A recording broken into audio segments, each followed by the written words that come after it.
على آله وأصحابه وزوجه وذريته ثم إلى حضرة جميع خالده من الأنبياء والمرسلين والأولياء والعلماء والشهداء والصالحين والصحابة والتابعين والتابعين ومن تبعهم بإحسان إلى يوم الدين خصوصا لإلهنا الإمام أحمد بن محمد بن عبد البر بن عطية السكندري أبو يوسف محمد بن عمرو المالكي وشيخنا وزير الجميع مشيخنا شيخ شيوخنا وأصولهم وقولهم وحاشيهم فإن الله ينور قلوبنا وقلوبنا مع الهدى والتقى والعفاف والغنى. الفاتحة. أعوذ بالله من الشيطان الرجيم. بسم الله الرحمن الرحيم. الحمد لله رب العالمين الرحمن الرحيم مالك يوم الدين. إياك نعبد وإياك نستعين اهدنا الصراط المستقيم صراط الذين أنعمت عليهم غير المغضوب عليهم ولا الضالين. بسم الله الرحمن الرحيم. الحمد لله رب العالمين وأفضل الصلاة وأتم التسليم على سيدنا ومولانا محمد وعلى آله وصحبه أجمعين. سبحانك لا علم لنا إلا ما علمتنا إنك أنت العليم الحكيم. اللهم انفعنا بما علمتنا وعلمنا ما ينفعنا وزدنا علما والحمد لله على كل حال. بسم الله الرحمن الرحيم. والخفية أن تعتقد الجمع في صلاتك وتدبر في قراءتك. فإذا فعلت الطاعة كالصلاة والقراءة ولم تجد فيها جمعا ولا تدبرا فاعلم أن بك مرضا باطنا. والخفية utawi anut Kanjeng Nabi kang sifate samar. Antak takida iku arep ento ngiyakini sapa sira. Antak takida iku arep ento ngiyakini sapa sira, ngiyakini al-jam'ah.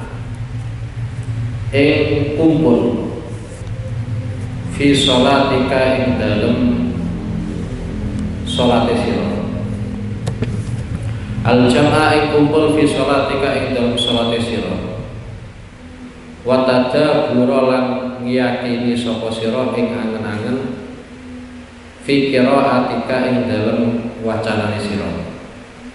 Fi qiraatika ing dalem wacanane sira. Faida fa'alta mongko ing dalem nalikane agawe sapa sira nglakoni sapa sira at-ta'ata ing ta'at. Kasolati kaya dening salat. Wal qiraati lan qiraah. Wal qiraati lan qiraah lan maca walam tajid lan ora nemu sapa sira. Walam tajid lan ora nemu sapa sira fiha ing dalem taat jam'an ing kumpul. Wala tadabburan lan ora nemu ing angan. Fa'lam mongko mertiya sapa sira annabika ing setuhune iku tetep ing dalem sira maradon apa penyakit batinan kang jero. Rupane penyakit jero min kibrin nyatane sombong au ujbin utawa gawok au ghairi dzalika utawa liyane mengkono-mengkono kibrin au ujbin. Iki saya bahas kaitannya karo anut Kanjeng Nabi Muhammad Sallallahu Alaihi Wasallam. Oke, jadi pertemuan ini dijelaskan bahwa anut Kanjeng Nabi kuwi ana kalane jaliyah, memang secara fisik bisa kita lihat koyok salate sampeyan, koyok posone sampeyan iku laula Rasulullah, umpama ora ana Rasulullah mungkin salate sampeyan ya mbok piye bentuke. Mulane Rasulullah biyen saya kesang itu ya sampun ngendika sallu kama ra'aitumuni usolli. Sampeyan kabeh ku nek nglakoni salat ya kaya salat sing sampeyan tingali pada saat saya melakukan salat. Kuwatire nggih kuwatire engko sampeyan gawe salat tren anyar nggih, gawe salat tren anyar. Ono tarawih 8 menit bar, wah semakin cepat semakin semakin seneng ya wis makmum iki. Dadi shollu kama raaitumuni sholli itu adalah sebuah panduan sampean nglakoni salat kaya salatku sing sampean tinggal. Jadi secara fisik memang kelihatan. Lah yang di sini wal khafiyatu an ta'taqida al-jam'a fi sholatika.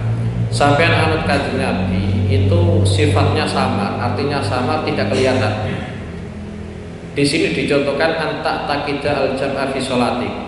Sampean nek kelakoni salat, koyok-koyok sampean iku kumpul karo pangeran. Lagi sing angel.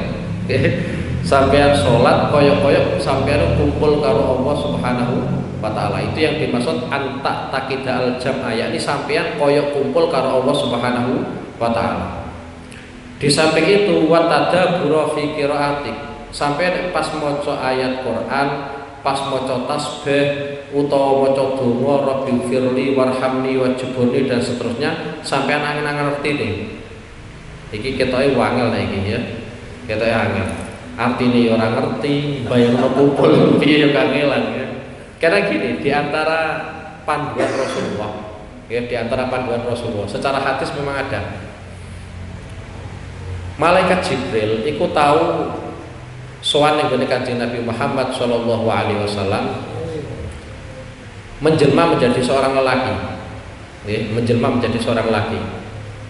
Lah ketika malaikat Jibril itu menemui Rasulullah menjelma menjadi seorang lelaki, biasane menjelma menjadi seorang lelaki sing ganteng. Jadi orang tahu malaikat Jibril itu menjelma menjadi seorang lelaki pada saat menjumpai Kanjeng Nabi dengan perawaan elek. Iku nek wujud apa? Manusia. Lah pada saat malaikat Jibril itu bertemu dengan Kanjeng Nabi, ternyata ada 3 poin yang ditanyakan oleh, ada 4 ya, ada 4 poin yang ditanyakan malaikat Jibril terhadap Rasulullah. Yang pertama adalah kaitannya dengan Islam. Akhbirni anil Islam. Ya Muhammad, wahai Muhammad, kabarilah aku tentang Islam. Kemudian dijawab oleh Rasulullah, yaitu rupani syahadat, sholat, zakat, puasa dan haji. Kemudian pertanyaan yang kedua yang dilontarkan oleh malaikat Jibril, akhbirni anil iman. Wahai Muhammad, kabari aku tentang iman. Kemudian yaitu ada iman kepada Allah, iman kepada malaikat dan seterusnya. Yang ketiga, akhbirni anil ihsan. Kabari aku tentang ihsan. Jadi ono Islam, ono iman, ono ihsan. Ternyata poin yang ihsan itu dijawab oleh Rasulullah, anta budallaha ka'annaka tarahu. Sampeyan nek ngibadah ning gone pangeran kaya-kaya sampean ngerti pangeran. Iki tahapan yang didahulukan oleh Rasulullah. Jadi anta budallaha ka'annaka tarahu. Sampeyan nek nyembah ning gone pangeran dengan wujud ngibadah apa wae kaya-kaya sampeyan iku ningali pangeran. Mesti anteng, ape korupsi ora wani, ape korupsi ora wani, ape pelengahan ora wani, karena wis ningali pangeran. Kalau memang tidak bisa, wa illam takun taro fa innahu yara. Kalau memang sampeyan tidak bisa membayangkan melihat Allah, maka dengan tahapan yang kedua, sampeyan bayangkan pangeran itu senantiasa ningali sampeyan. Lah itu yang dimaksud anta takida al jam'a fi sholati. Jadi sampean yakin sampean ku kumpul bersama Allah pada saat sampean apa? Sholat. Oleh karena itu sholat itu disebut sebagai munajat. Munajat itu nek bahasane bocah nom saiki iku ngomong 4 mata. Jadi tidak ada yang mengganggu, ngomong 4 mata. Jadi sholat itu adalah munajatul abdi robbahu. Munajatnya seorang hamba kepada Tuhannya. Jadi kangelan, ya kudu sampean latih. Jadi sampean sholat Allahu Akbar, kaya sampean ningali pangeran. Engko nek sekiranya sampean ora iso, ya sampean bayangno mawon pada detik ini, saat ini aku diawasi pangeran, aku ditingali pangeran. Kalau bisa melakukan seperti itu berarti makome sampean wis dhuwur. Maqamul ihsan. Angel banyak. Kita itu paling mentok siji iman. Ngono kadang dalam poin-poin tertentu rapate percaya. Dalam urusan rezeki barang kadang ora percaya ya. Kalau Islam kita jelas Islam, mulai lahir kita Islam, doktrin ya Islam, diajari Islam, guru-gurune kita ya Islam, mbah-mbah ini kita ya Islam. Jadi kalau Islam jelas, iman jelas. Yang repot itu adalah ihsan. Itu sulit. Tapi yang perlu sampean latih, nggih, perlu sampean latih. Orang kok kemudian angel lha apa latihan barang. Nggih, jadi itu poin yang ketiga, yaitu ihsan. Ihsan standarnya adalah anta budallaha ka'annaka tara. Fa illam takun tara fa innahu yara. Jadi sampean nyembah pangeran koyok-koyok sampean iku ningali pangeran. Nek ora iso ya sampean bayang mawon pangeran ningali sampean. Itu kaitannya dengan ihsan. Itu yang dimaksud anta takida al-jam'a fi sholatik. Kemudian yang ditanyakan oleh malaikat Jibril yang keempat, poin yang keempat adalah mata sa'ah. Kiamat itu kapan? Kiamat itu kapan? Kemudian Nabi Muhammad mengatakan mal mas'ulu anha bi'a'lami minasail. Wong sing sampean takoni ora luweh ngerti daripada sing takon. Karena Kanjeng Nabi sadar sing takon itu malaikat Jibril, meskipun wujudnya adalah wujud manusia. Jadi wujudnya manusia tapi Kanjeng Nabi ngerti nek iki malaikat. Mulane jawabe Kanjeng Nabi mal mas'ulu anha bi'a'lama minasail. Wong sing sampean takoni ora luweh ngalim daripada sing takon. Sehingga Kanjeng Nabi hanya menjawab tentang tanda-tandanya kiamat. Bukan kiamat itu kapan, enggak, tapi yang dijawab oleh Rasulullah adalah tentang tanda-tandanya kiamat. Nah, di antara yang disebutkan oleh Rasulullah mengenai tanda-tanda kiamat adalah antalidal amatu rabbataha. Yaitu nek ono amat, ada seorang budak wanita melahirkan anaknya. Ada budak wanita melahirkan anaknya. Ulama-ulama dulu itu menafsiri adalah ibu budak tek keloni majikane kemudian melahirkan seorang anak. Anak ini kan pada akhirnya menjadi majikan. Jadi semisal saya sebagai seorang majikan duweni budak. Budakku tak kumpuli akhirnya ngelahirno anak. Ngelahirno anak. Lah anak ini pada akhirnya yang menjadi apa? Majikan. Tapi ulama-ulama sekarang ternyata nafsirinya sudah berbeda. Yang dimaksud antalidal amatu rabbataha adalah memposisikan seorang ibu pada posisi seorang pembantu. Dan seringkali kita menemukan itu. Nggih, dadi anake turu, sedangkan ibu apa? Wis koyo pembantu tenang. Lah kalau sudah terjadi seperti itu berarti tanda kiamat sudah sampean saksikan. Lah kalau kita melihat peristiwa seperti itu, satu sisi ya seneng. Tapi satu sisi meneh ya ora seneng. Senenge iku napa? Senenge ternyata kita bisa membuktikan dawe Kanjeng Nabi yang ribuan tahun silam ternyata jadi fakta. Jadi Kanjeng Nabi nuduno Nabi tenanan seperti itu. Jadi sampai nek pengen mantep Nabi Muhammad itu Nabi tenanan Taurat, dari sekian dawe Kanjeng Nabi ternyata kita membuktikan. Iku ono anak dadekno wong tua sebagai pembantu. Ono anak ora pate open karo apa? Ibuke dan seterusnya. Itu berarti nudono dawe Kanjeng Nabi benar. Tapi satu sisi yang lain kita ya susah. Susahnya gara-gara ternyata itu adalah sebuah kriminal. Dan seterusnya, dan seterusnya. Kemudian watada burofi qiraatik.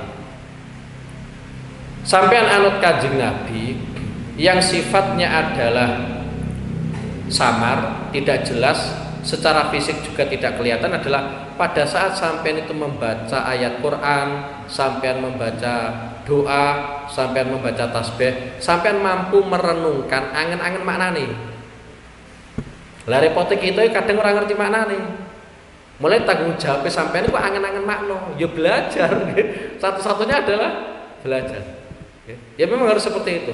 Mulai sampai orang hadis disebutkan Allah Subhanahu wa taala itu mencatat atau menerima sholat dari kita sebagai seorang hamba adalah yang kita fokus di situ.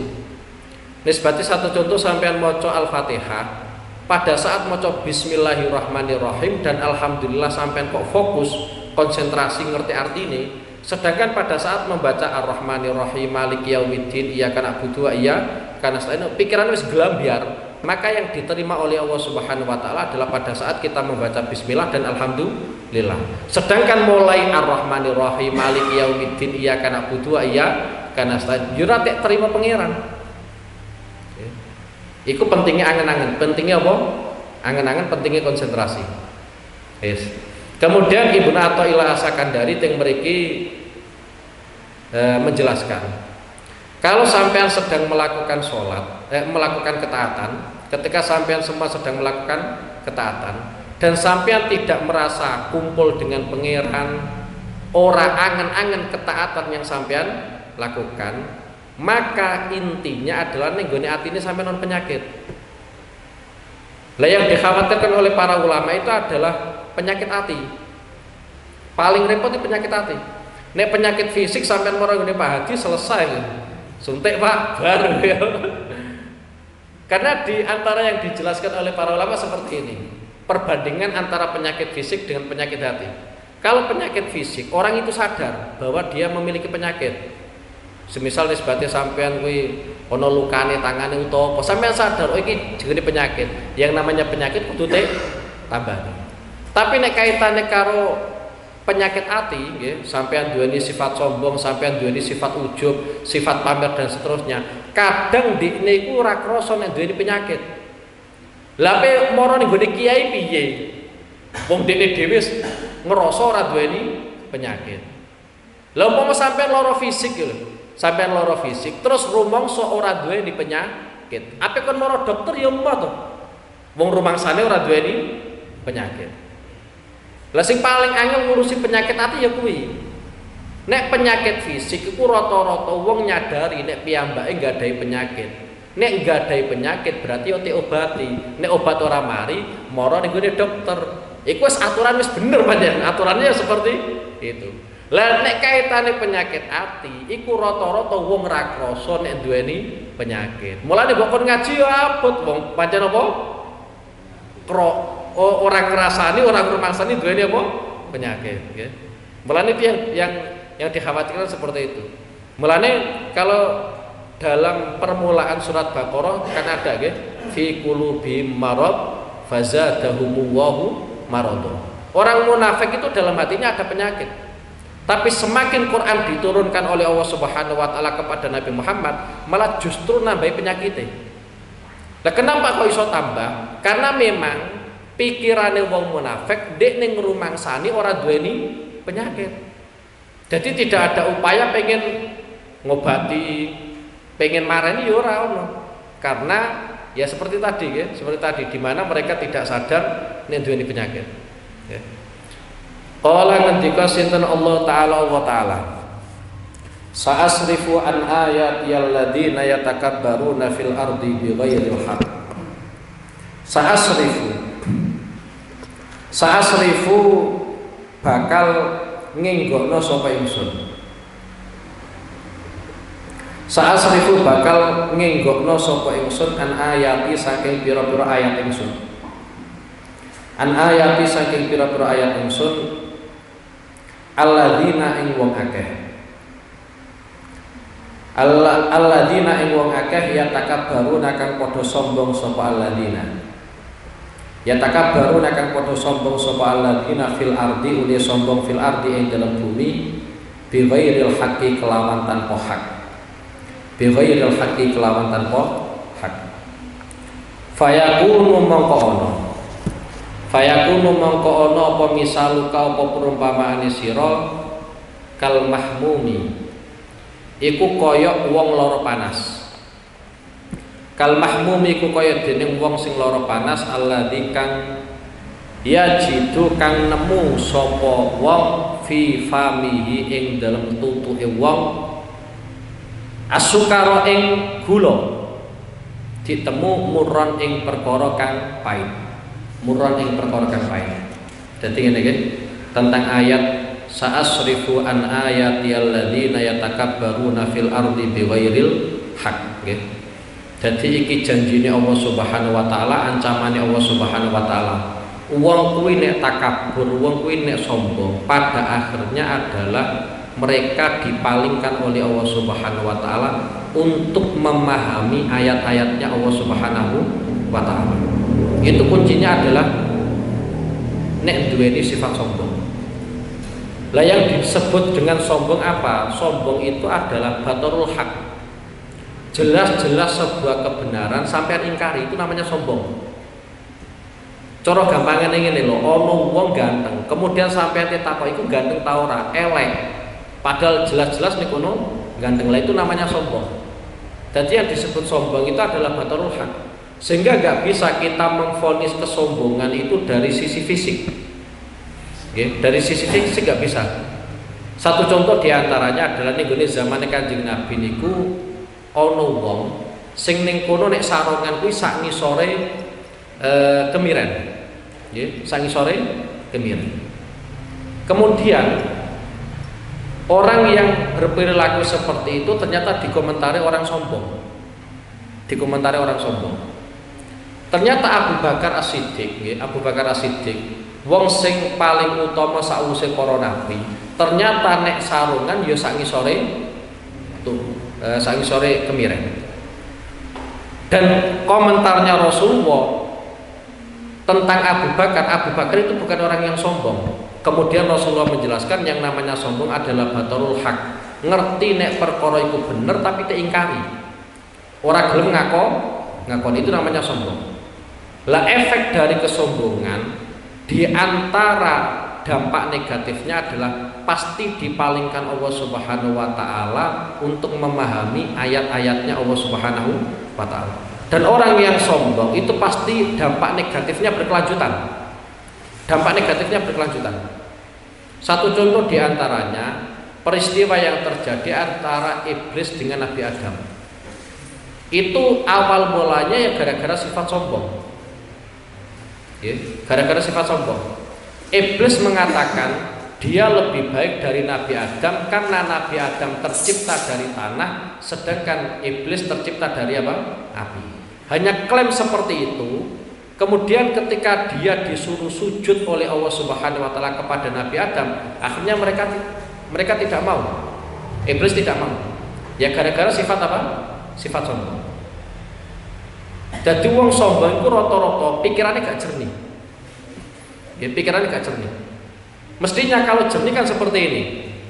Ketika iblis diperintah Allah Subhanahu wa taala untuk sujud ning gone Nabi Adam, mestine nek pancen cerdas tenanan, ora duweni sifat sombong, mestine sing tik sawang kuwi aja kok Nabi Adami, tapi sing tik sawang adalah sing perintah iku sapa? Nggih. Mulane sampai ono unen-unen, nggih, sampai ono unen-unen. Semisal kita itu sholat menghadap Ka'bah, kita sholat menghadap Ka'bah itu karena memang perintah Allah kita nek sholat kon madhep Ka'bah. Bukan kok gara-gara Ka'bah itu penting pada saat kita sholat, enggak. Kita sholat menghadap Ka'bah itu karena memang instruksinya pangeran kita kon sholat madhep Ka'bah. Dengan bukti di mana Rasulullah ketika diperintahkan Allah Subhanahu wa taala salat madhep ning gone Baitul Maqdis, ternyata Rasulullah ya salat ning gone madhep Baitul Maqdis. Jadi bukan gara-gara Ka'bahnya, tapi kita melihat karena itu adalah perintah Allah di mana kita kalau salat wajib madhep Ka'bah. Lah umpama pangeran detik ini saat ini memerintahkan kita nek sholat madhep ngetan, kita ya wajib madhep ngetan karena kita melihat sing perintah adalah Allah Subhanahu wa taala. Tapi kecelakaan iblis apa? Kecelakaan iblis, mereka tidak melihat Allah Subhanahu wa taala, tidak melihat perintah Allah Subhanahu wa taala, yang mereka lihat adalah sosok Nabi Adam. Nah itu mulai kecelakaan. Cara gampangane kan ngene, wong iblis ku ning gone surga kuwi suwe, kemudian ada pendatang baru, tek apa kualitas sing ngumpuli sapa? Iblis. Ora trimo lho wong tuwa nek tekon sujud karo sing enom, kira-kira ya ngono nggih. Tapi nyawange keliru nggih. Nyawange kita aja nyawang Nabi Adam tapi nyawang sing perintah sujud iku sapa nggih. Fal maksiatu mengko utai maksiat. Fal maksiatu mengko utai maksiat ma'adzulli ing dalem sertane ina wal iftiqari lan butuh marang rahmati Allah khairun iku luwih bagus minat taati tinimbang taat ma'al izzi ing dalem sertane mulya wal istikbari lan gumedhi. Sampeyan umpama nglakoni maksiat, ya iki dawuh iki sing sangat familiar. Sampeyan nglakoni maksiat Tapi ning gone atine sampean iku ngrasa ino. Ngrasa sampean isih butuh ning gone rahmate Allah. Iku luwih apik daripada sampean nglakoni taat, tapi pada saat sampean melakukan taat ternyata sampean ngrasa mulya, sampean sombong. Luwih apik sampean nglakoni apa? Maksiat. Ini perbandingan antara maksiat dengan taat.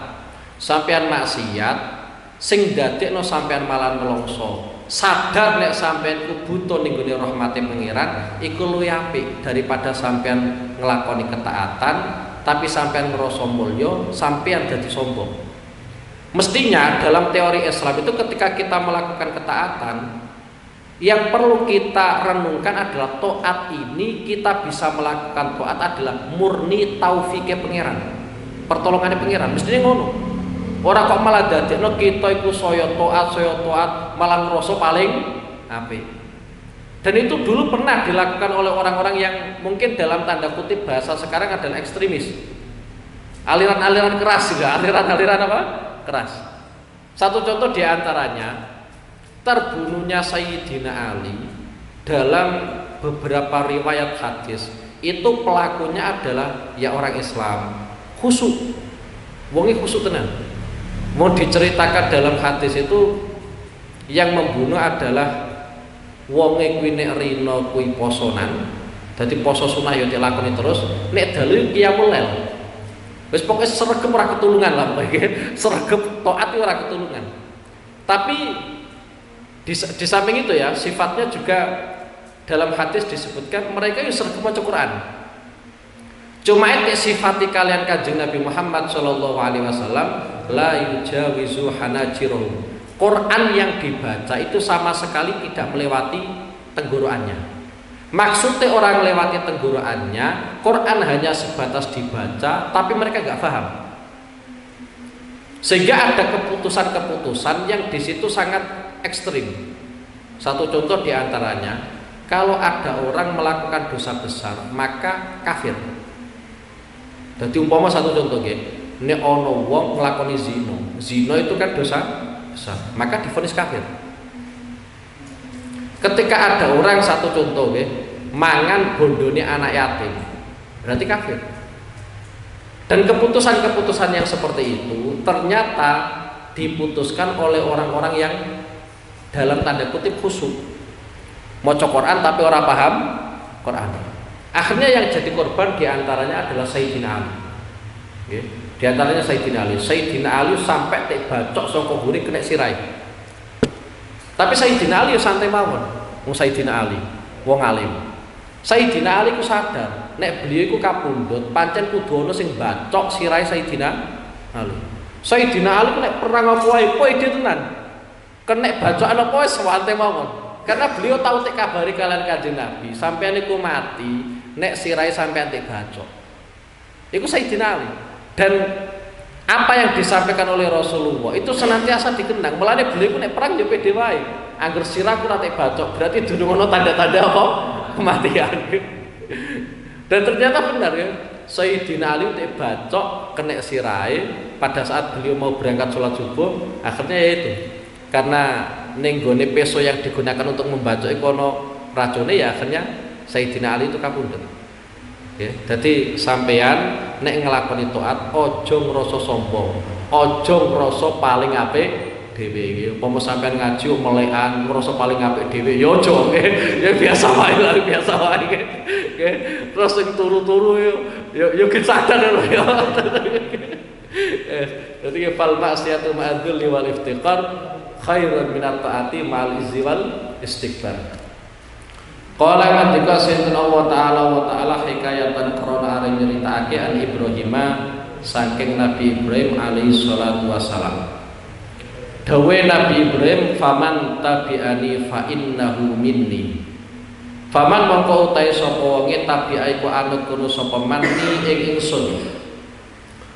Fa innahu mongko setune man iku minni setengah saking golongan ingsun. Sapa wonge sing anut aku, maka hakikatnya orang tersebut termasuk golonganku. Famafhumul hada mongko utawi perkara kang den paham sangka iki dawuh annaman iku setune wong lam yatba kang ora anut sapa man ing Nabi Ibrahim laisa iku ora ana kono sapa man ora ana iku minhu saking Nabi Ibrahim. Dadi ngene nggih, kita iku mbok piye-piyekno perlu pengakuan dari seorang nabi.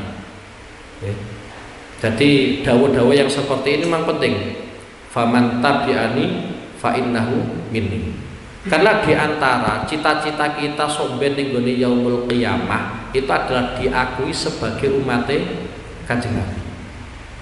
Karena kalau kita sudah diakui oleh Rasulullah menjadi umatnya, itu urusannya semuanya sudah beres. Mosok diakui dadi umatnya Kanjeng Nabi kok ora mlebu swarga iku saru. Nabi Muhammad tetap gak rela. Mulane cita-cita saya tetap sok ben diakoni Kanjeng Nabi ngono tok wae. Karena diakoni Kanjeng Nabi otomatis mlebu swarga. Kanjeng Nabi sing ora trimo umpama ilmune apa? Neraka. Mulane sok ben iku ana peristiwa nggih. Dan ini ning gone hadis sahih ya. Ketika Imam Bukhari menjelaskan tentang fitnah-fitnah akhir zaman. Ya, fitnah-fitnah yang terjadi setelah Rasulullah SAW itu kapundhut. Rasulullah SAW kapundhut itu banyak peristiwa-peristiwa di mana orang itu murtad. Banyak orang murtad. Mulai tugas Abu Bakar pertama kali itu adalah merangi wong murtad. Karena setelah Kanjeng Nabi kapundhut itu banyak orang yang murtad. Lah sampeyan ning gone yaumul qiyamah nggih, sampeyan ning gone yaumul qiyamah iku Kanjeng Nabi isa nyangka orang-orang yang di situ murtad itu masih dadi umat Kanjeng Nabi. Akhirnya dijelaskan oleh malaikat mereka itu memang pada saat jenengan tesih gesang mereka niku Islam. Tapi setelah jenengan niku kapundhut ternyata mereka melakukan pemurtadan. Kalau sudah murtad berarti otomatis tidak termasuk golongannya Kanjeng Nabi Muhammad SAW. Dan kata-kata yang seperti ini itu seringkali diucapkan oleh Rasulullah SAW dalam beberapa hadis. Satu contoh yang familiar dan biasanya nek sing nom-nom mesti seneng, an-nikahu sunnati, an-nikahu sunnati, faman raghiba an sunnati falaisa minni. Nikah itu termasuk sunnahku. Sampai nikah itu termasuk sunnah Kanjeng Nabi. Orang kalau sudah menjalankan sunnah Kanjeng Nabi berarti termasuk golongannya Kanjeng Nabi. Mulane sampean seneng, sing wis nikah-nikah seneng. Nggih, nek pengen nikah ya monggo nggih. Monggo mawon, sing durung nikah ndang nikah. Karena dengan sampean nikah itu menjalankan sunnah Kanjeng Nabi. Kalau sudah melakukan sunnah Kanjeng Nabi berarti termasuk golongannya Kanjeng Nabi. Dilanjutkan dalam hadis itu, faman raghiba an sunnati falaisa minni. Barang siapa yang tidak senang dengan nikah, maka dia tidak termasuk golonganku. Orang itu ketika tidak termasuk golongannya Kanjeng Nabi, keluar dari golongannya Kanjeng Nabi, maka Kanjeng Nabi tidak mungkin akan bisa mensyafaati selain syafaatul uzma. Kemudian lagi dalam hadis yang lain Kanjeng Nabi ngendikakno laisa minna man lam yarham shaghirana wa lam yuakkir kabirana.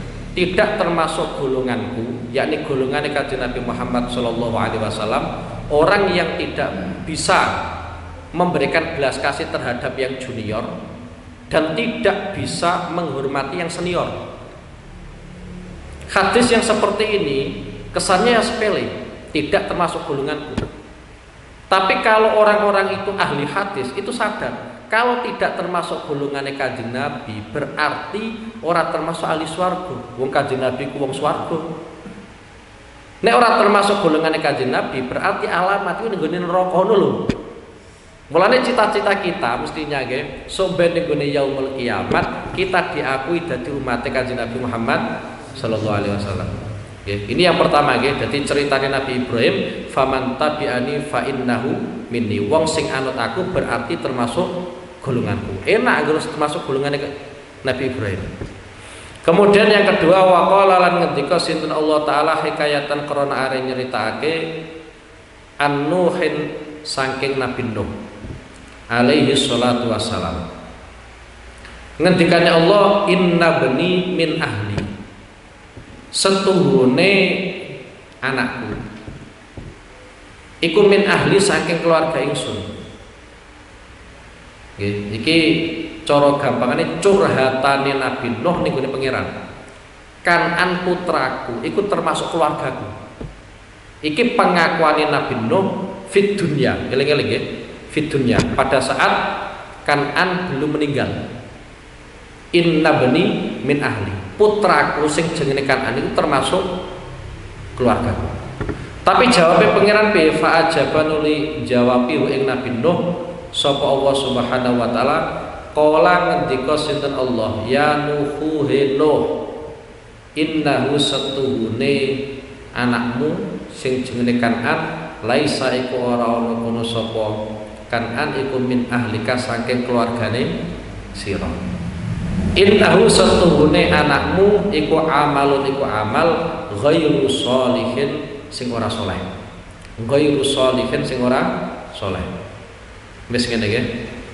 Dadi iki nek cara gampangane perbincangan antara Nabi Nuh dengan Allah Subhanahu wa taala. Dadi Nabi Nuh iku tau curhat ning gone pangeran pada saat tragedi Kan'an itu ditenggelamkan oleh Allah Subhanahu wa taala. Nabi Nuh ngomong ning gone pangeran, inna bani min ahli, anakku kuwi termasuk keluargaku. Ucapan koyok ngene iki sampean ucapno fit dunya ning gone donya iku mboten napa-napa. Dadi semisal ana wong nggih, ana bapak Islam, anaknya ternyata Kristen. Dalam aturan dunia sampean akon itu sebagai anak sampean monggo-monggo mawon. Tapi aja arep-arep sok ben ning gone yaumul qiyamah iku ana hubungan. Nggih, ning gone yaumul qiyamah ana hubungan. Aja arep-arep. Boleh jawab Allah Subhanahu wa taala qala ya Nuh innahu laisa min ahlik. Iku ora termasuk keluargamu. Nggih. Innahu amalun ghairu sholeh. Karena pada intinya apa? Intinya adalah hubungan kita nanti fi yaumil qiyamah itu adalah iman. Okay. Hubungan yang sejati itu adalah iman antara satu orang dengan orang yang lain. Mulane dawuh Allah Subhanahu wa taala innamal mu'minuna ikhwah, sesungguhnya orang-orang mukmin itu adalah saudara. Itu nanti sampean akan bener-bener ngetokno jelas itu ketika sampean sok ben nggone yaumul kiamat. Karena yang mampu menghubungkan antara satu orang dengan orang yang lain itu adalah iman. Anak soleh, bapaknya kok ternyata beda agama, ojo arep-arep. Mulane nanti kula terangake, sampean nek maca surat Al-Lahab niku kan wonten. Tabat yada Abi Lahabim wa tab. Sungguh celaka kedua tangannya Abu Lahab. Ayat yang kedua itu menjelaskan adalah ma aghna anhu maluhu wa ma kasab. Harta yang selama ini ditasarufkan oleh Abu Lahab sama sekali tidak bisa melindungi Abu Lahab. Itu ma aghna anhu maluhu. Karena Abu Lahab itu mbok piye peno tetep lomo. Kita tidak bisa memungkiri fakta di mana Abu Lahab itu lomo. Salah satu buktinya nek Abu Lahab itu lomo ketika ada seorang budak memberikan informasi kepada Abu Lahab bahwa Muhammad sudah lahir, spontan budak itu dimerdekakan oleh Abu Lahab. Iku nek ora wong lomo ora ono. Dadi Abu Lahab tetap lomo. Tapi mbok piye-piyekno, nggih. Harta yang selama ini dialokasikan oleh Abu Lahab sama sekali tidak bisa melindungi Abu Lahab. Yang kedua, wama kasab. Wama kasab itu ada sebagian ulama yang menafsiri makasabah itu adalah anak. Anaknya Abu Lahab itu juga tidak bisa melindungi Abu Lahab ketika nanti ninggone akhirat. Karena Abu Lahab niku gadai anak wedok jenenge Dzarrah. Itu pada akhirnya ya iman, ya mlebu Islam, menjadi pejuang Islam, jadi sahabatnya Kanjeng Nabi, Islam ya apik. Tapi meskipun anaknya itu Islam, tidak bisa melindungi Abu Lahab dari geni rokok. Karena yang menyatukan mereka adalah soal keimanan atau tidak. Bukan masalah nanti ono geteh sing tek gawa utawa ora. Itu satu nasab atau tidak ning gone donya mboten. Dadi ana wong kok satu nasab, semisal bapak karo anak, bapake Islam, anake kafir. Sok ben ning gone akhirat, nasab itu terputus. Yang menyatukan nasab itu adalah ya iman itu. Mulai sampai nek krungu ana wong maca ayat innamal mu'minuna ikhwah, orang mukmin itu adalah saudara semua. Iku nanti sampai perlihat ketok tenanan, iku sampai ning gone akhirat. Mulane sampai ning gone swarga, iku ana istilah pasar. Ana istilah pasar. Engko wong-wong Islam sing ning gone swarga, wong iman sing ning gone swarga pengin masar, nggih monggo ana. Nggih, santai mawon, sampai nek ning gone donya ora tau ning pasar, menawa ya. Santai mawon teng mriku wonten apa? Pasar. Kemudian antara satu orang dengan orang yang lain saling ziarahi. Saling ziarahi. Dan itu yang menyatukan adalah iman. Mulane sok ben nek sampean wis mlebu swarga, iku sadurunge mlebu swarga sifat gilun, sifat unek-unek, gething karo tangga, gething karo wong mukmin liyane iku ilang kabeh. Mulane ning Al-Qur'an disebutno wa naza'na min gillin, nggih.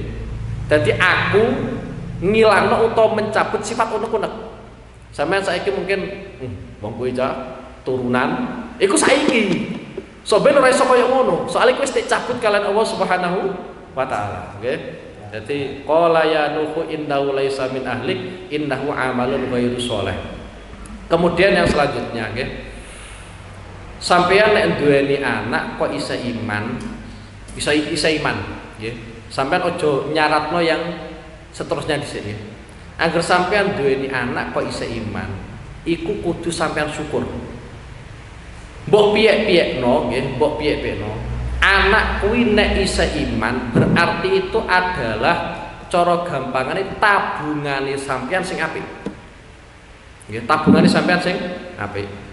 Karena setiap kali anake sampean nglakoni keapian, iku tetep sampean untuk transferan ganjaran. Nggih, untuk transferan ganjaran.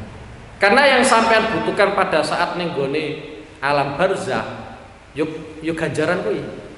Nek sampeyan ning gone donya butuh transferan duit, iku pancen wis adune. Ngono lho. Sampeyan transferi koncone, transferi anake duit, pancen iku wis wajar lho. Karena yang sampeyan butuhkan fit dunia itu adalah duit saiki. Tapi sok ben sampeyan ning gone kuburan, sampeyan transferi duit, ya ora bakal sampeyan tampa. Sampeyan lebokno kuburan karo ning kono wae ATM, ya tiap bulan anake sampeyan transfer yo nganggur, karena yang sampean butuhkan pada saat sampean ning ngene barzah niku mboten duit, tapi sing sampean butuhna adalah transferan ganjaran. Lah selama anake sampean iku nglakoni keapian, nggih nglakoni keapian, otomatis ana ganjaran sing transfer ning ngene sampean. Meskipun ora usah ditawasuli ila hadrati ya bapakku, ora usah. Karena itu secara otomatis. Mulane paling enak iku nek duweni anak saleh, enak kuwi. Nggih, agar duweni anak saleh, ngamale apik terus. Nggih, ngamale apa? Apik terus. Iku bapake ning gone kuburan ya santai-santai wae, enak aja duwe anak saleh. Fal mutaba'atu mongko utawi anut. Taj'alu iku ndadekake kunapa mutaba'ah at-tabi'a ing wong kang anut ka'annahu ing kaya setuwune tabek iku juz'un iku bagian minal matbu'i saking wong kang denut. Dadi nek sampean anut Kanjeng Nabi iku kaya-kaya sampean itu bagian dari Rasulullah. Wa ing kana senajan ana kono sapa tabek iku ajnabian wong liya. Wa ing kana senajan ana kono apa tabek iku ajnabian iku wong liya. Contohnya kasal mana kaya dening sahabat Salman Al-Farisi kang bangsa Persi. Al-Farisi kang bangsa Persi radhiyallahu anhu. Liqauli krana dawuhe Kanjeng Nabi sallallahu alaihi wasallam, Kanjeng Nabi ngendikano Salman minna ahlal baiti. Utawi Salman, sahabat Salman minna iku setengah saking golongane kita ahlul baiti he ahlul bait. Wis ngene nggih. Dadi qaidahe fal mutaba'atu taj'alu at-tabi' ka'annahu juz'un minal matbu'. Dadi nek sampean nut itu adalah Rasulullah, berarti sampean itu adalah bagian dari Rasulullah. Nggih. Dadi nek sampean nut itu adalah Rasulullah, berarti ya sampean termasuk bagian dari Rasulullah. Engko nek sing sampean nut ternyata di luar Rasulullah, ya berarti sampean bagian dari sesuatu yang di luar Rasulullah Sallallahu Alaihi Wasallam. Di antara yang dicontohkan teng mriki, meskipun tidak ada hubungan nasab, koyok Sayyidina Salman Al Farisi, Kanjeng Nabi nate ngendikano Salmanu minna ahlal baiti. Salman kuwi termasuk golonganku. Padahal Salman itu orang Persia. Salman itu sahabat Kanjeng Nabi, aslinya adalah Persia. Tapi Kanjeng Nabi ngendikano Salmanu minna. Dan ketika sampean baca hadis yang lain ternyata benar. Alul bait, alun Nabi itu adalah kullu taqin. Keluargane Kanjeng Nabi itu adalah setiap orang yang takwa. Orang yang takwa, meskipun standar takwa itu ada tingkatan-tingkatannya, yang paling rendah, sing paling ngisor pol itu adalah sing penting sampean iman. Karena dengan sampean iman berarti nuduno sampean iku takwa. Karena arti dari takwa adalah sampean wedi. Dengan sampean iman berarti isih wedi geni neraka. Berarti sampean masuk dalam hadis alun Nabi kullu taqi. Keluargane Kanjeng Nabi adalah setiap orang yang bertakwa. Dengan keimanan kita, meskipun imane pas-pasan iku nuduno kita isih wedi geni neraka. Nek isih wedi berarti termasuk wong sing takwa. Nek termasuk wong sing takwa berarti termasuk keluargane Kanjeng Nabi Muhammad sallallahu alaihi wasallam. Nggih. Mulane enak nek nganggo hadis iku, nek nganggo hadis iki ya enak. Sing penting sampean anut ning gone Kanjeng Nabi. Kemudian lagi nggih, di antara yang dijelaskan oleh ulama yang kaitannya dengan ayat laqad kana lakum fi rasulillahi uswatun hasanah. Jadi Rasulullah itu sebagai uswatun hasanah, panutan yang terbaik. Tidak ada ya sistem yang dibangun oleh siapapun mengalahkan sistemnya Rasulullah. Akhlak yang terbaik juga dibawa oleh Rasulullah Shallallahu Alaihi Wasallam.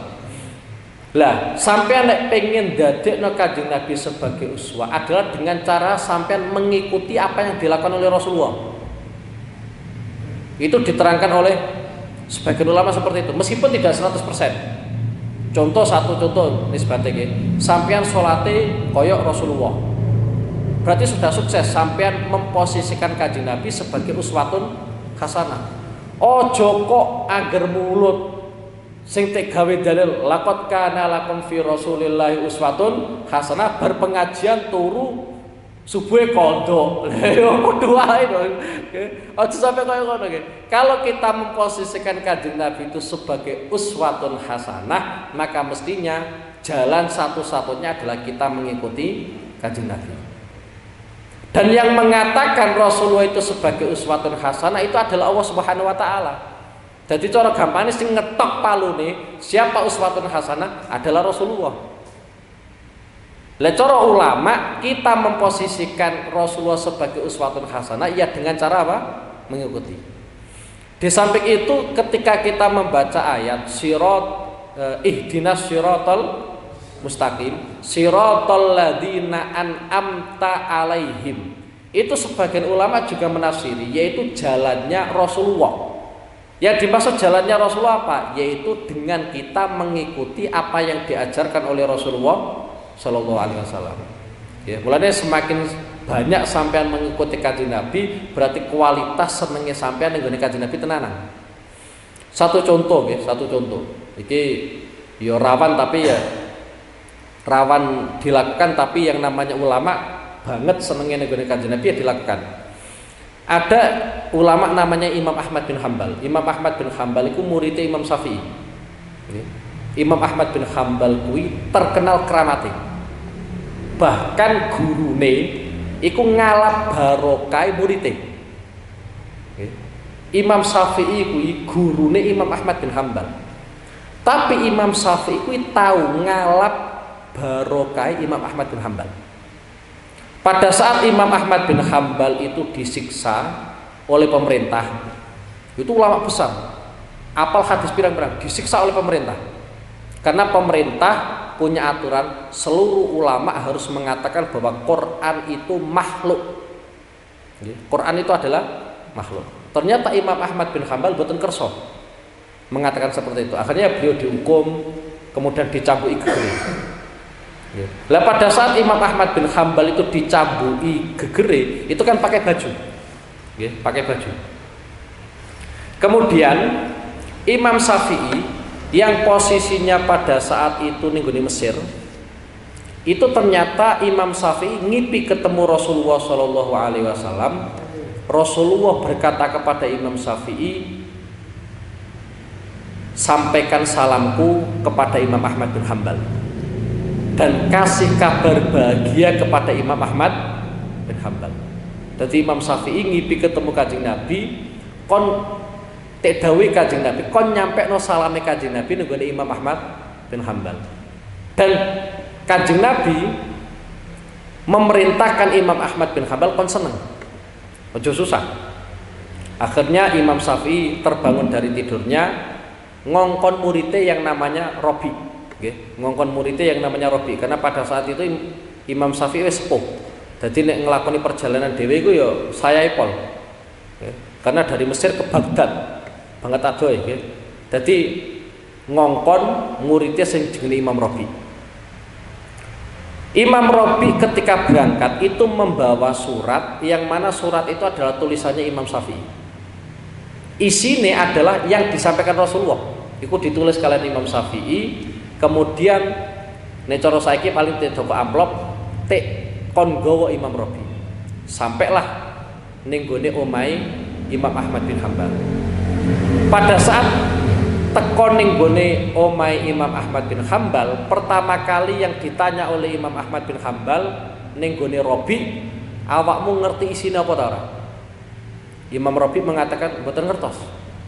Nek ora ngerti berarti utusan Imam Syafi'i iki bener-bener amanah.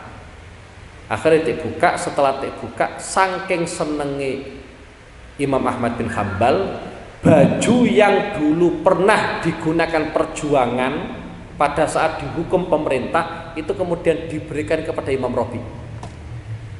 Saking senenge Imam Ahmad bin Hambal.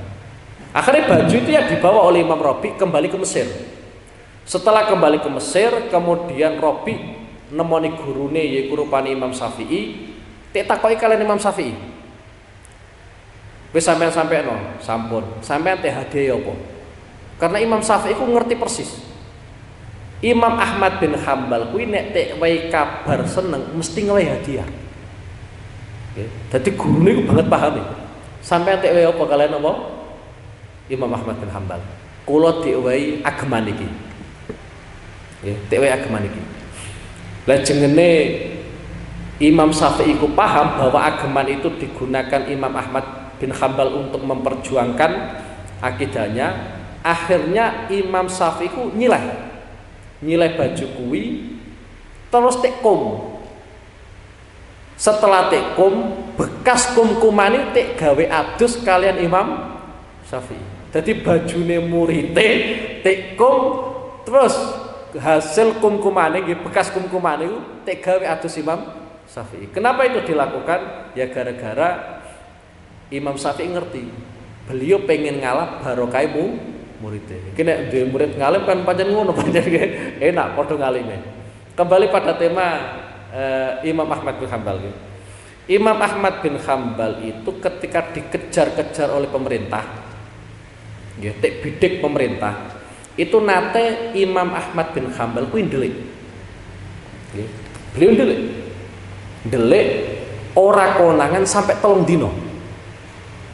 Setelah 3 hari ternyata Imam Ahmad bin Hambal itu keluar dari persembunyiannya. Lah sebagian murid Imam Ahmad bin Hambal iku khawatir karena mbok piye-piyeno Imam Ahmad bin Hambal itu masih menjadi incaran pemerintah. Masih menjadi incaran pemerintah. Kemudian muridnya tangklet, jenengan iki tesih dados incaran pemerintah, jenengan delik mawon. Jawabnya Imam Ahmad bin Hambal iku yo nganggo hadis. Aku sungkan karo Kanjeng Nabi. Kanjeng Nabi kuwi tek kejar-kejar wong kafir sampai ndelik ning gone Gua Sur iku muk 3 dina tok. Ora luwih saka 3 dina. Lah ya lah aku kok ndelik sampai luwih 3 dina. Sungkan karo Kanjeng Nabi aku. Karena muridnya ngerti jawabannya Imam Ahmad bin Hambal seperti itu, ya akhirnya Imam Ahmad bin Hambal tidak sembunyi lagi. Jadi beliau boten kersa sembunyi padahal masih menjadi incaran pemerintah iku goro-goro sungkan karo Kanjeng Nabi. Wong Kanjeng Nabi delik ning gone Gua Sur wae 3 dina, aku kok luwih saka 3 dina. Iku saking mahabbai Imam Ahmad bin Hambal ning gone sapa? Kanjeng Nabi. Saking senenge Imam Ahmad bin Hambal ning gone Kanjeng Nabi. Sampai dalam urusan delik wae anut Kanjeng Nabi Muhammad sallallahu alaihi wasallam. Kita cara dadi incer-inceran yang delik terus ya. Wa ma'lumun lan maklum. Wa ma'lumun lan maklum anna Salmana satune Salman. Anna Salmana satune Salman iku min ahli Faris saking ahli Persia. Walakin bil mutabaati lan angin tetapine kelawan anut soro dadi sapa Salman min ahlil baiti saking ahli baiti Kanjeng Nabi. Fakama annal mutabata mongko kaya setuhune anut iku tusbitu netepake kono apa mutaba al ittisalat ing sambung kadzalika kaya mengkono annal mutabata tusbitu al ittisal ada muha utawi ora anane mutabaah iku yusbitu netepake kono apa ada muha al infisala ing pisah. Dadi agar sampean anut otomatis sampean sambung nggih, otomatis sampean sambung. Mulane dadi sampean kowe enak. Dadi umpama sombe ning gone akhirat tek takoki, awakmu salat tarawih kok 20, aku anut guruku. Wis bar kowe ra ditakoki neh sampean. Engko malaikat mara ning gone gurumu. Gurumu aku takoki malaikat. Males mikir, aku jare guruku, enak asline ngono. Mulane ya pentingnya berguru ya seperti itu, ya penting berguru. Jadi sampean itu takoki malaikat, iku enteng jawabane. Lah kok salat 20? Aku dene guru, aku takok guruku tuh. Engko gurune sampean takok gurune, sampai tekan Rasulullah wis bar.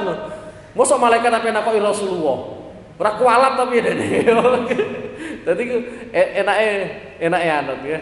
Dadi fakama anal mutaba'ata tusbitu al-ittisal kadzalika adamu yusbitu al-infisal. Waqad jama'alan teman-teman ngumpulake sinten Allahu Allah al khaira ing kaapian kullahu ya sekabehane apik fi baitin ing dalam siji omah. Wa ja'ala lan dadekake sinten Allah miftahahu ing kuncine omah mutaba'atan nabi ing anut Kanjeng Nabi sallallahu alaihi wasallam nggih. Dadi cara gampangane ana omah sing ning gone jero omah iku adalah seluruh kebaikan. Kuncine adalah sampean anut Kanjeng Nabi Muhammad sallallahu alaihi wasallam nggih. Angger sampean anut Kanjeng Nabi mesti sampean tuk kaapian. Mulane di antara yang dijelaskan oleh para ulama, kalau kita bisa mengagumi seseorang gara-gara satu sifat sing apik, padahal Rasulullah itu mengumpulkan seluruh kebaikan, seluruh sifat yang apik. Semisal nisbate kaya ngene iki, sampean seneng wong gara-gara wong kuwi lomo. Itu kan bisa. Ketika sampean ditakoki wong kuwi piye? Lomo. Akhirnya sampean seneng gara-gara lomane tok. Kadang kita mengidolakan seseorang gara-gara gantenge. Nggih. Wong kuwi piye? Apik, ganteng ngono kok. Gara-gara gantenge. Kemudian kadang sampean yo ngidolakno wong gara-gara kendele. Dan seluruh sifat-sifat yang baik semuanya itu terkumpul ning gone Rasulullah SAW. Sehingga untuk mencintai Rasulullah, seneng ning gone Rasulullah itu banget gampangnya. Mulane wajar ya kalau seluruh sahabat seneng Kanjeng Nabi. Ono sahabat pada saat seluruh sahabat itu kumpul di hadapan Rasulullah, ternyata ono sahabat pada saat itu takok ning gone Kanjeng Nabi. Pertanyaannya ya aneh, mata saat kiamat kapan? Padahal pada saat itu sahabat-sahabat wis cara gamane gregeten. Ya. Ujug-ujug ana wong kok takon ning gone Kanjeng Nabi, mata saat. Kiamat itu kapan? Anai Kanjeng Nabi ora langsung bales. Kanjeng Nabi hanya menimpali pertanyaan, ma'adattalaha. Sing sampean siapno untuk menemui kiamat itu apa? Sahabat itu kemudian menjawab, aku tidak mempersiapkan sholat yang banyak, aku juga tidak mempersiapkan puasa yang banyak, tetapi modal saya cuma seneng jenengan. Kemudian ada makalah yang sangat masyhur, Kanjeng Nabi ngendikano, almar'u ma'aman ahab. Orang itu nanti akan bersama dengan orang yang dicintai. Tapi komentarnya sebagian ulama tentang hadis ini, yang perlu dikoreksi bukan hadisnya, yang dikoreksi bukan konsep almar'u ma'aman ahab. Orang nanti akan bersama dengan orang yang dicintai. Tetapi yang perlu dikoreksi adalah pribadi masing-masing dari kita. Kecintaan nenggone Kanjeng Nabi itu berapa persen? Senenge kita duit itu berapa persen? Seneng nenggone bojo ya berapa persen? Jangan-jangan kecintaan kita terhadap uang itu lebih unggul daripada kecintaan kita nenggone Kanjeng Nabi. Kalau demikian berarti kan potensi ini kita itu nanti kumpul bersama uang, bukan bersama dengan Kanjeng Nabi. Itu yang diperingatkan oleh para ulama. Jadi kalau aturan almar'u ma'aman ahab itu sebenarnya orang itu nanti akan kumpul bersama dengan sesuatu yang dicintai. Tapi kadang kecintaan kita terhadap Rasulullah itu corotek persentase 10%. Sing 90% itu bukan sapa. Jangan-jangan dengan urusan duniawi. Berarti kita kumpul dengan urusan-urusan apa? Duniawi. Mulanya yang perlu kita benahi bukan hadisnya. Yang perlu kita benahi adalah sifat mahabbai kita, senengi kita ning gone Kanjeng Nabi. Itu yang perlu dikoreksi, ya. Fatabi mongko anut sapa sira ing Kanjeng Nabi bil qanaati kelawan rimo. Bima kelawan perkara rozako kang paring rezeki ka ing sira sapa Allah taala mulur Allah. Sampeyan niru sifat qanaane Kanjeng Nabi, sifat nerimane Kanjeng Nabi. Kanjeng Nabi ku nerima. Ya. Kanjeng Nabi ku nerima. Ora kebar kita-kita, tik wae ngene isih kurang ngene isih kurang ngene. Kanjeng Nabi itu banget nerimane. Di antaranya riwayat hadis, nate Kanjeng Nabi niku tangklet kalian Sayyidah Aisyah. Esuk-esuk tangklet kalian Sayyidah Aisyah gadah sarapan apa boten? Karena biasanya Sayyidah Aisyah itu kalau pagi mempersiapkan sarapan kanggo Kanjeng Nabi. Minimal satu kurma, satu butir kurma. Yang jelas ada yang disiapkan untuk Rasulullah. Pada saat itu ternyata Sayyidah Aisyah mboten gadah sarapan. Kanjeng Nabi hanya mengatakan, "Ya wis, aku nek poso." Ngono tok. Cara kita ngamuk-ngamuk, esuk-esuk ora ono kopi piye karepmu? Ya. Cara kita ngono wae. Tapi Kanjeng Nabi dengan enteng, "Ya wis." Ya. Aku nek poso.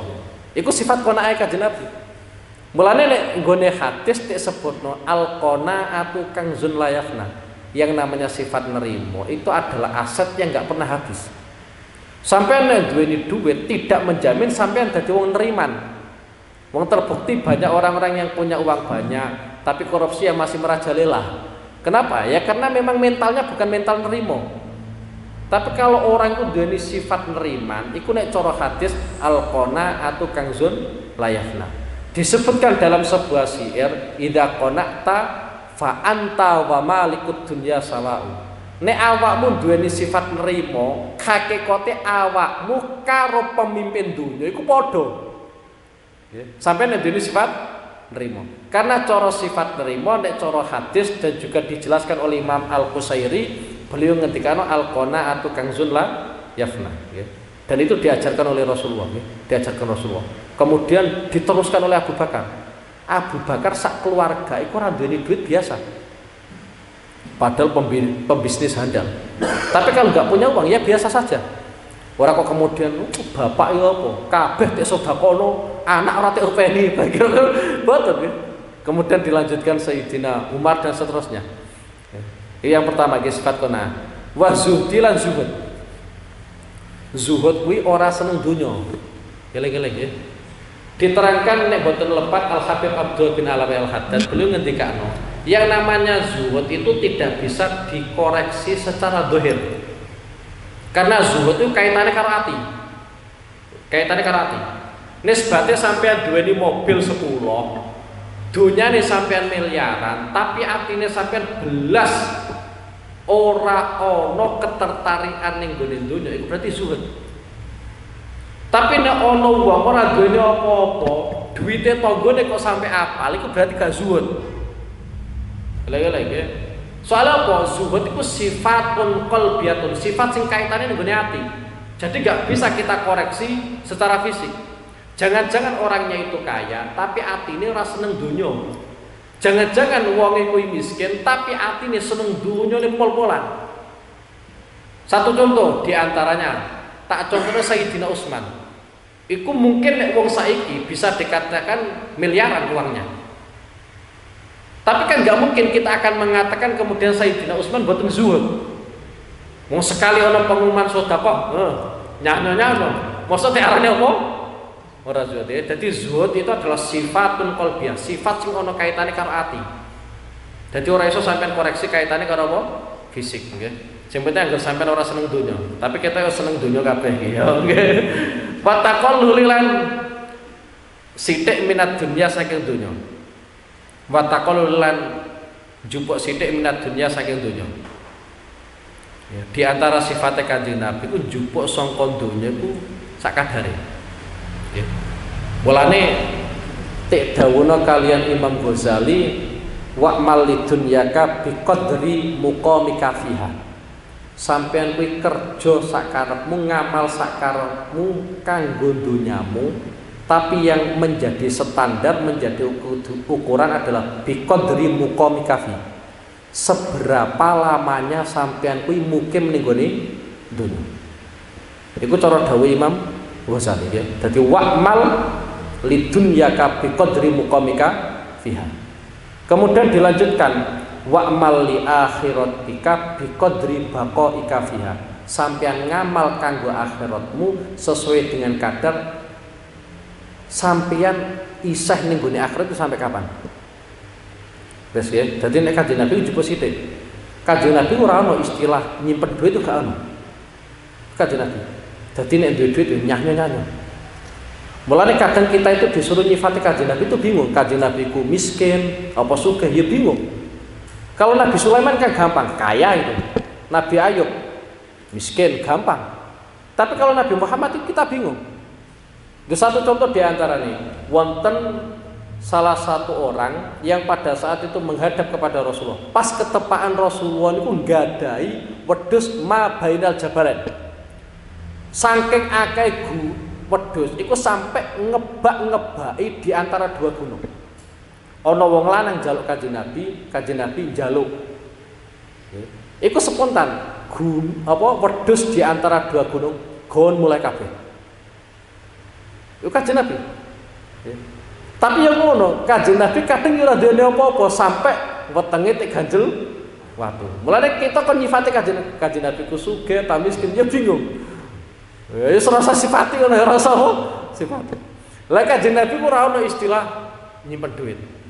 Apa meneh duweni ATM 10 barang ora duwe.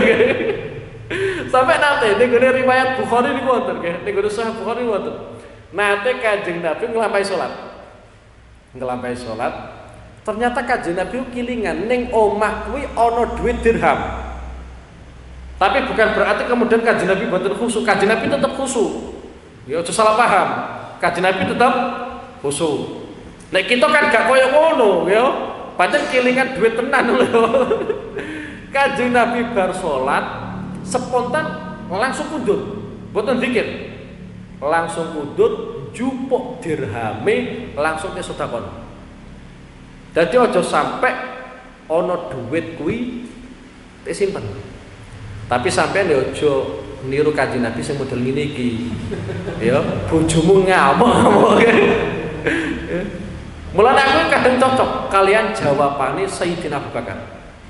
Sayyidina Abu Bakar pertama kali menjabat jadi pimpinan negara.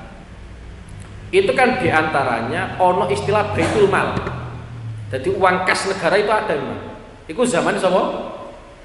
Abu Bakar. Zamannya Kanjeng Nabi mboten wonten. Zamannya Kanjeng Nabi sapa sing njaluk tek wae. Nggih, sapa sing wani njaluk ya tek wae.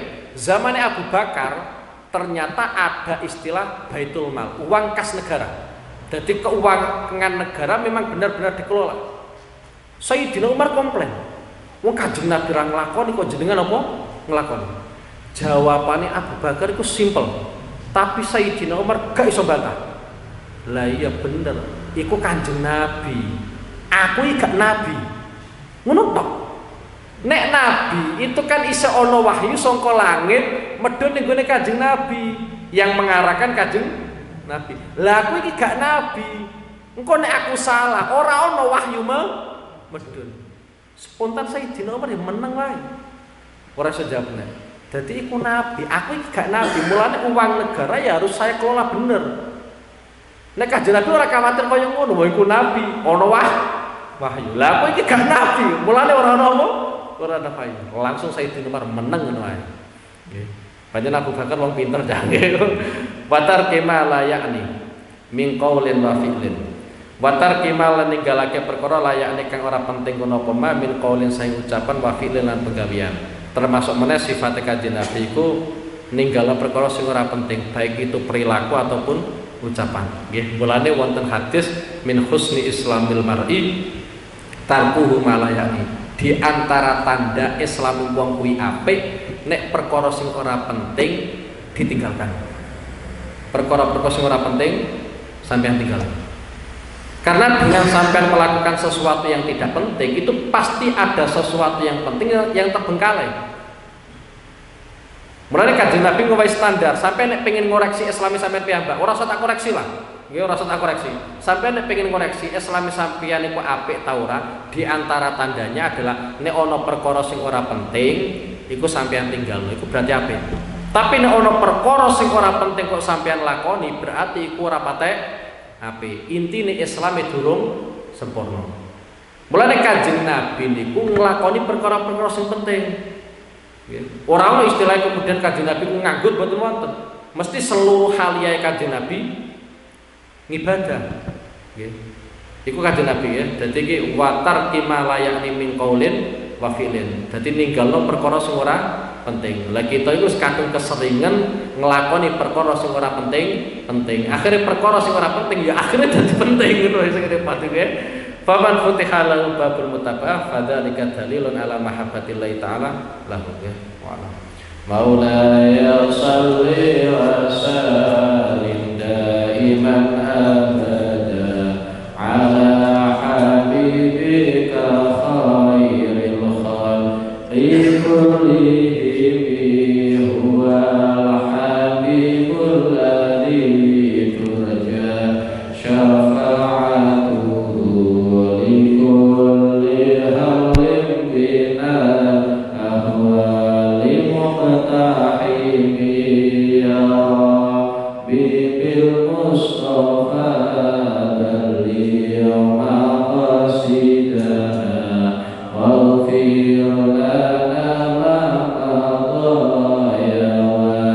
Si'al